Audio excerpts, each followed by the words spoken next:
Honour 200 মার্কেটে যেটাকে মোটামুটি সবাই ক্যামেরা কিং হিসেবেই জানে, মিড রেঞ্জের একটা স্মার্টফোন হিসেবে। এটার প্রাইসটা মোটামুটি মাসখানেক আগে যখন বাংলাদেশে অ্যাভেলেবেল হয় তখন কিন্তু বেশ ভালো ছিল, অ্যারাউন্ড 40 থেকে 45,000 টাকার নিচে কিন্তু পাওয়াই যেত না। বাট এখন কিন্তু সেই প্রাইসটা কমে অ্যারাউন্ড 37,500 টাকা থেকে শুরু হয়েছে, যেটা আপনারা পাবেন লাইক টেলিকমের ফেসবুক পেজে। সো ডিটেলস কিন্তু এই ভিডিও ডেসক্রিপশনে দেওয়া থাকবে তাদের। প্রথমত ফোনটা নিয়ে বেশ কিছু কনফিউশন রয়েছে। এটার কয়েকটা ভেরিয়েন্ট বাংলাদেশে অ্যাভেলেবেল রয়েছে, যেমন চাইনিজ রয়েছে, ইন্ডিয়ান রয়েছে, গ্লোবাল রয়েছে, ইন্টারন্যাশনাল রয়েছে।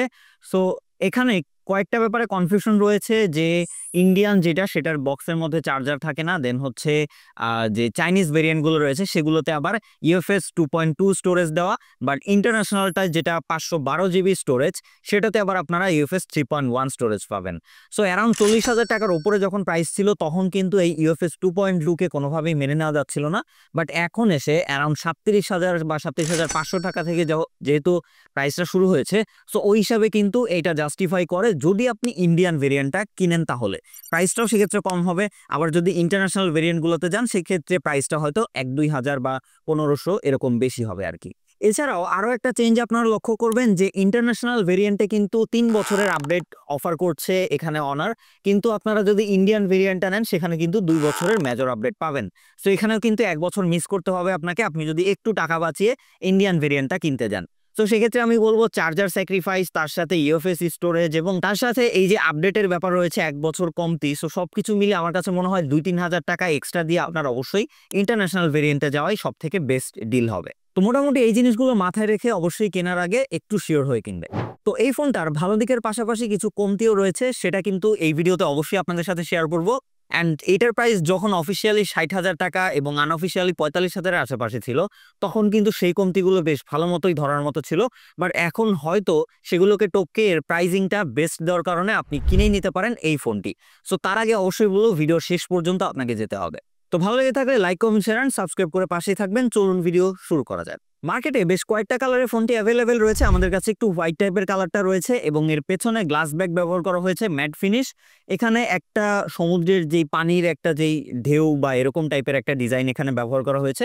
আমার কাছে দেখতে মোটামুটি ভালো লেগেছে, খুব একটা খারাপ না। ক্যামেরা বামটা একটু বেশি মোটা এবং বড়, এইটা আমার কাছে খুব একটা পছন্দসই মনে হয়নি, বাকি ডিসিশন আপনাদের উপরে। এবং এই ফোনটার ওজনটা হচ্ছে 187 গ্রাম, সো মোটামুটি ভালোই স্লিম, 7.7 মিলিমিটার, এবং হচ্ছে এটার হ্যান্ডফিলও কিন্তু বেশ ভালো। তবে এর সাইড বডিটা হচ্ছে প্লাস্টিক ফ্রেমের, এখানে মেটাল ব্যবহার করা যেত, একটু কস্ট কাটিং করা হয়েছে বোঝাই যাচ্ছে। ঠিকঠাক পজিশনে power button, volume plus minus button রয়েছে এবং যেটার ফিল কিন্তু বেশ ট্যাকটাইল এবং ক্লিকেবল। উপরের দিকে secondary noise cancellation mic, stereo speaker, তার সাথে এয়ার ব্লাস্টার রয়েছে। নিচের দিকে type C port, speaker grill এবং তার সাথে সিম কার্ড ব্যবহার করার সিম কার্ড ট্রে রয়েছে। এবং এর বক্সের মধ্যে আপনারা অ্যাজ ইউজুয়াল এর 100 ওয়াটের অ্যাডাপ্টার এবং কেবল পেয়ে যাবেন, যেহেতু এই ফোনটা আমাদের ইন্টারন্যাশনাল ভেরিয়েন্ট, এবং তার সাথে একটা সিলিকন কেস পেয়ে যাবেন। ফোনটির সামনের দিকে লক্ষ্য করলেই আপনি নর্মাল ফোনগুলোর থেকে একটু ডিফারেন্স যেটা খেয়াল করবেন সেটা হচ্ছে ডিসপ্লে, কারণ এই ফোনটিতে একটা কোয়াড কার্ভ ডিসপ্লে ব্যবহার করা হয়েছে। আমরা নর্মালি ডানে বামে কার্ভ দেখে থাকি, বাট এখন যে ইনোভেশনগুলো বের হচ্ছে বা এখনকার যে আপডেট ফোনগুলো বের হচ্ছে আমরা দেখতে পাচ্ছি যে ওপরে নিচেও কার্ভ করা হচ্ছে। সো যার জন্য কিন্তু চারিদিকে একটা কার্ভ হচ্ছে এবং যেটাকে কোয়াড কার্ভ বলা হচ্ছে, এবং যেটা কিন্তু বেশ ভালোই লাগে দেখতে, নর্মাল ফোনগুলোর থেকে একটু অ্যাস্থেটিক লাগে। এবং তার সাথে এই ফোনটার বেজেলটা কিন্তু বেশ মিনিমাল, চারিদিকে মোটামুটি সিমেট্রিক্যাল বেজেল, এবং যেটা আমার কাছে বেশ ভালো এবং প্রিমিয়াম লেগেছে।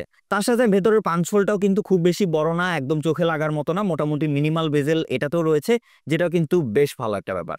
ডিসপ্লে প্রসঙ্গে আসলে ফোনটিতে ব্যবহার করা হয়েছে একটা 6.7 ইঞ্চির ওলেড ডিসপ্লে, যেটা 1 বিলিয়ন কালার সাপোর্ট করে, এবং তার সাথে 120 হার্জ এইচডিআর সাপোর্ট রয়েছে।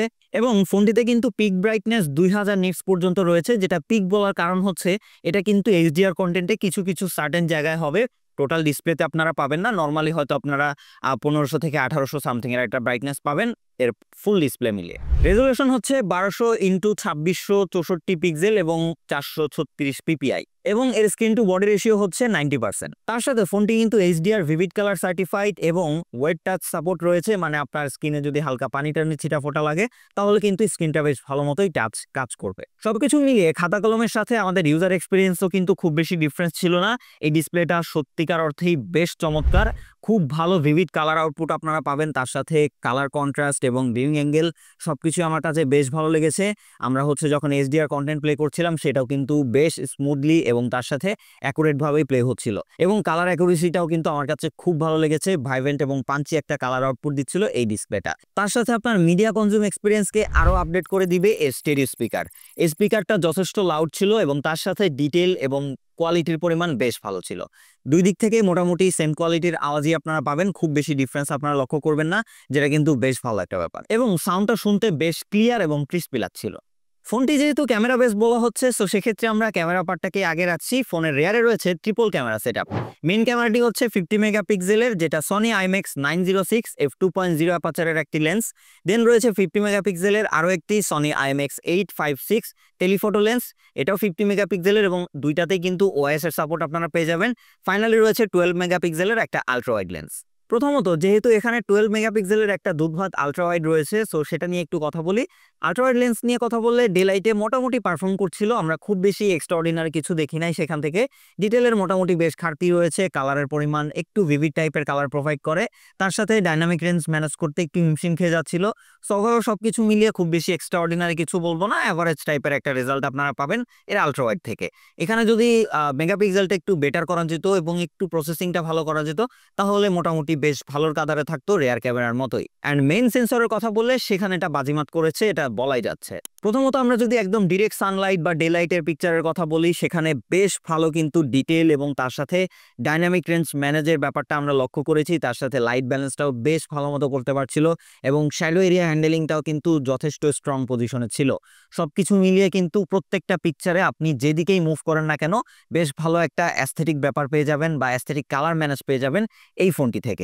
কালারের কথা বললে ন্যাচারালে যদি আপনারা ছবিগুলো তোলেন তাহলে খুব বেশি ভিভিড কালার বা খুব বেশি কালার বুস্টেড আপনারা লক্ষ্য করবেন না, ক্লোজ টু ন্যাচারাল ছবি আউটপুট দিচ্ছিল এর মেইন ক্যামেরাটি।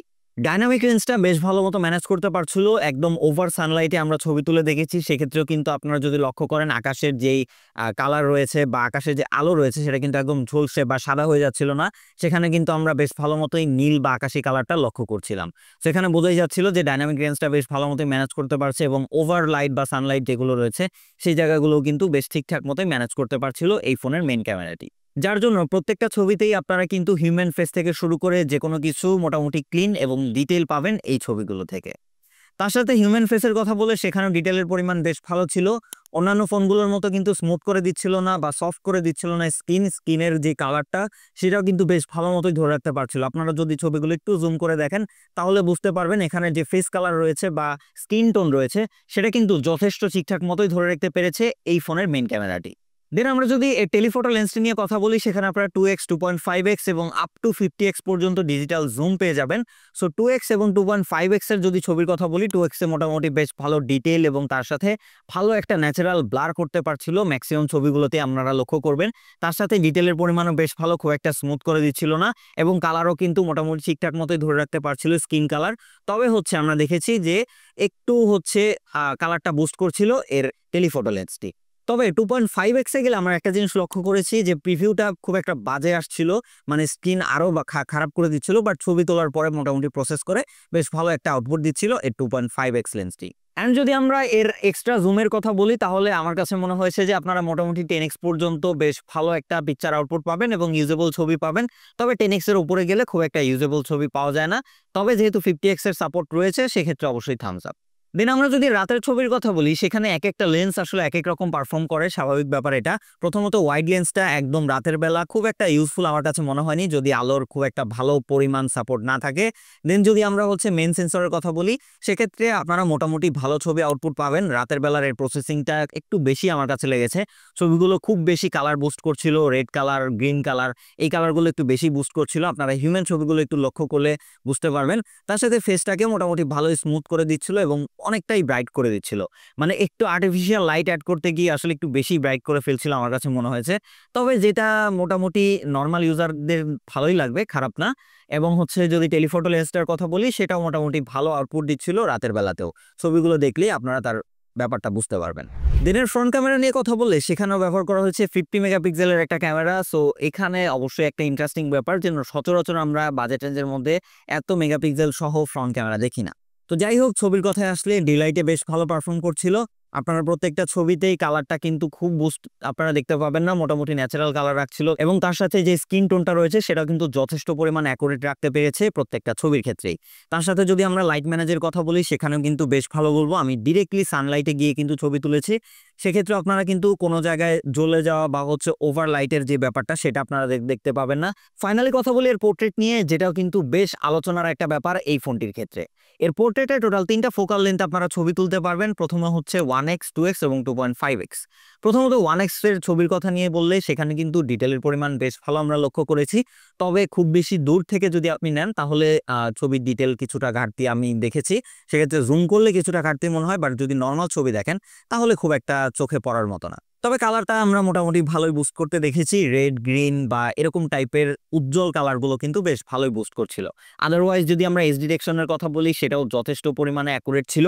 তার সাথে ফেস্টুনের কথা বললে মোটামুটি একটু ব্রাইট করে দিচ্ছিল, বোঝাই যাচ্ছে প্রত্যেকটা ছবিতেই, তবে ডিটেলের পরিমাণ ভালো ছিল।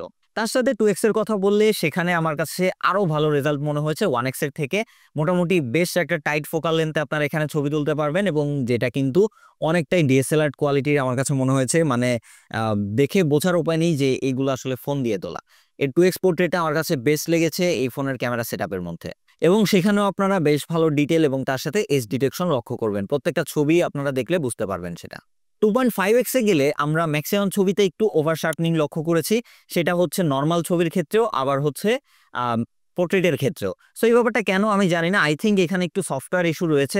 আমরা অনেক সময় দেখতে পেয়েছি লেন্সটা সুইচ করতে একটু টাইম লাগে, অ্যান্ড কেন জানি না একটা হচ্ছে বাড়ি দিয়ে লেন্সটা সুইচ হয়। সো এই ব্যাপারটা আমরা ফলো করেছি 2x থেকে যখন আমরা 2.5x এ গিয়েছি। তার সাথে রাতের ফ্রন্ট ক্যামেরা নিয়ে কথা বললে সেখানে আমরা মোটামুটি একটু স্মুথনেসের লক্ষ্য করেছি, তার সাথে একটু ওভার শার্পনিংও রয়েছে।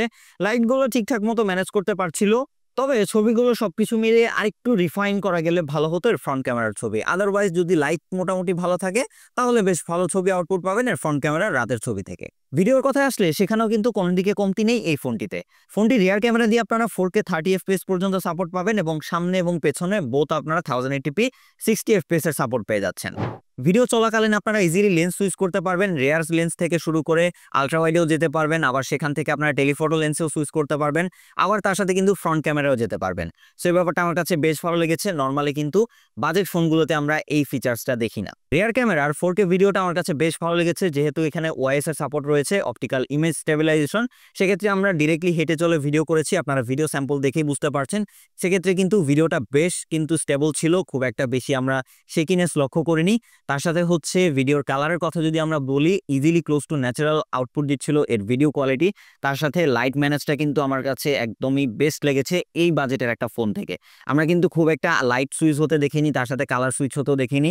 আপনারা হয়তো খুব খেয়াল করছেন আমি ক্যামেরাটা উপরের দিকে নিচ্ছি যেখানে অনেক হাইলাইট রয়েছে, আবার ক্যামেরাটা নিচের দিকে আনছি যেখানে কিন্তু শ্যাডো এরিয়া। সো দুইটা এরিয়াতে আপনারা কিন্তু লাইটের বা যে হচ্ছে কালারের যেই সুইচ নর্মাল ফোনগুলোতে আমরা দেখে থাকি সেটা কিন্তু খুব একটা আপনারা দেখতে পাচ্ছেন না। মোটামুটি একটা ফিক্স কালার এবং লাইট রয়েছে এর ভিডিওর ক্ষেত্রে, এটা আমার কাছে বেশ ভালো লেগেছে।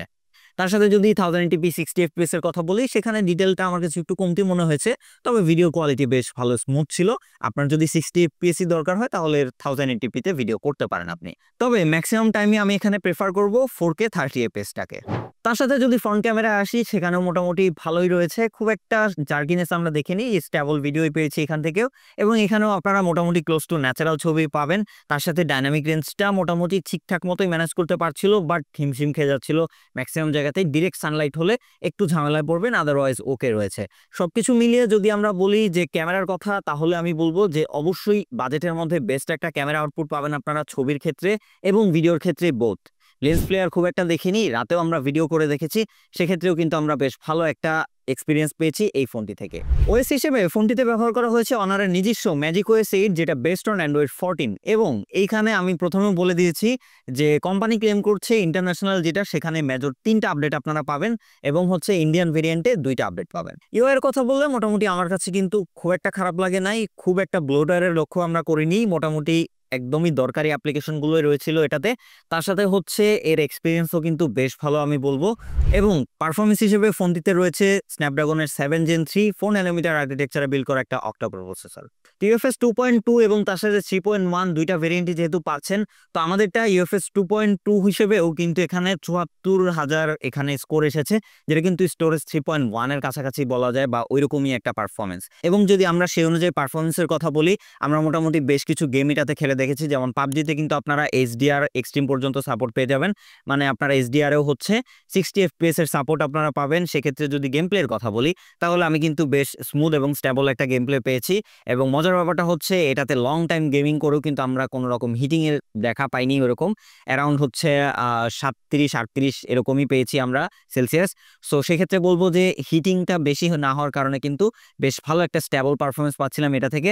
তবে গ্রাফিক্সের কিছুটা অপটিমাইজ আমার কাছে মনে হয়েছে আনঅপটিমাইজ, সো যার জন্য গ্রাফিক্সটা খুব একটা চোখে লাগার মতো দিচ্ছিল না।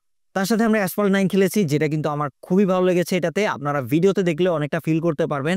তার সাথে এর যে মোশন ব্লার রয়েছে সেটা কিন্তু মাখনের মতো কাজ করছিল। সো ওভারঅল সবকিছু মিলিয়ে অ্যাসফল্ট 9 এ কিন্তু আমরা বেশ ভালো একটা পারফরমেন্স পেয়েছি। তার সাথে গ্রাফিক্স আউটপুটও বেশ ভালো পেয়েছি। এবং আমরা কিন্তু এখানে পেস খেলেছি, সেখানেও 60 FPS একদম স্মুথলি প্লে করা যাচ্ছিল। লং টাইম প্লে করলেও কিন্তু আমরা কোনো রকম ল্যাগ বা ফ্রেম ড্রপের দেখা পাইনি এই ফোনটিতে। তার সাথে গ্রাফিক্সও বেশ ভালো আসছিল পেস গেমটাতে। তার সাথে আমরা day to day life application ইউজের কথা বললে সেখানে বেস্ট ফাস্টার ছিল। ইজিলি আপনারা যত ভারী বা যত হেভি অ্যাপ্লিকেশনগুলোই হোক ব্যবহার করতে পারবেন, কোনো সমস্যা নেই। র্যাম ম্যানেজমেন্টও বেশ ভালো লেগেছে আমার কাছে। ইজিলি আপনারা ৮-১০টা অ্যাপ্লিকেশন ব্যাকগ্রাউন্ডে রেখে ব্যবহার করতে পারবেন কোনো রকম ল্যাগ ছাড়াই। এবং ওপেনিং ক্লোজিং টাইমটাও কিন্তু বেশ ফাস্টার ছিল। সবকিছু মিলিয়ে যদি আমরা এখনকার প্রাইসটার কথা চিন্তা করি ৩৭-৩৮ হাজার টাকা, ওই অনুযায়ী এই চিপসেটটা ওকে বলবো, ভালো বলবো। বাট যদি আপনারা শুরুর প্রাইসের কথা চিন্তা করেন তখন কিন্তু কোনোভাবেই এই চিপসেটটা যাচ্ছিল না ওই প্রাইসের সাথে। ফাইনালি এই সবকিছুকে পাওয়ার করার জন্য ফোনটিতে ব্যবহার করা হয়েছে একটা 5200 mAh silicon carbon battery. Normally কিন্তু লিথিয়াম ব্যাটারিগুলোর থেকে এই ব্যাটারিটা সব দিক থেকেই বেস্ট, আপনারা পারফরমেন্স অনেক ভালো পাবেন। নরমালি যদি চার্জিং টাইমের কথা বলি, এর 100 ওয়াটের অ্যাডাপ্টারটা দিয়ে কিন্তু আপনারা অ্যারাউন্ড 45 মিনিটে কিন্তু 90% এর কাছাকাছি চার্জ করে ফেলতে পারবেন। তো বোঝাই যাচ্ছে যে 1 ঘন্টার নিচেই আপনারা ইজিলি এটাকে 100% চার্জ করতে পারবেন। এবং একবার যদি চার্জ করেন তাহলে যদি নরমালি ব্যবহার করেন ইজিলি আপনারা 1.5 দিনের কাছাকাছি ব্যাটারি ব্যাকআপ পাবেন এই ফোনটি থেকে। তবে যদি আপনারা হেভি ইউজ করেন অ্যারাউন্ড 9 থেকে 10 ঘন্টার একটা এসওটি পেয়ে যাবেন এই ফোনটি ব্যবহার করে। তো মোটামুটি সবকিছুই আমরা বললাম। এবার আমরা কিছু খারাপ দিক নিয়ে কথা বলি এই ফোনটির। ভালো দিক নিয়ে তো এতক্ষণ অনেক কথাবার্তা হলো। খারাপ দিকের কথায় আসলে প্রথমেই এই ফোনটিতে যেটা মিসিং রয়েছে সেটা হচ্ছে 3.5mm অডিও জ্যাক।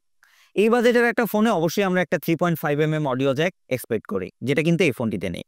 এইটার বাজেট রেঞ্জ যেহেতু অফিসিয়ালি 60,000-এর কাছাকাছি, আনঅফিসিয়ালি এক সময় 40-50-এর এরকম ছিল, সেক্ষেত্রে এই ফোনটাতে মিনিমাম একটা ওয়্যারলেস চার্জিং সাপোর্ট কিন্তু থাকার দরকারই ছিল, বাট সেটাও কিন্তু মিসিং রয়েছে এই ফোনটিতে। এবং একটা মেইন ব্যাপার যেটা, সেটা হচ্ছে যে এই ফোনের ডিসপ্লেতে কোনো রকম প্রোটেকশনের সাপোর্ট আমরা কোথাও কোনো জায়গায় পাই নাই। সো এটা কিন্তু অনেকটাই কমতি রয়েছে বলাই যাচ্ছে। সো ইউএফএস স্টোরেজের ক্ষেত্রে অন্তত সবগুলো ভেরিয়েন্টেই কিন্তু 3.1 ব্যবহার করার দরকার ছিল। সো এখানেও বেশ ভালো কমতি বলবো। অ্যান্ড ফাইনালি প্রসেসরটা আরেকটু বেটার দেওয়া দরকার ছিল। এখন কিন্তু অ্যারাউন্ড 30,000 টাকা বাজেট রেঞ্জের ফোনগুলোতে আমরা স্ন্যাপড্রাগন 7 Gen 3টা দেখতে পারি।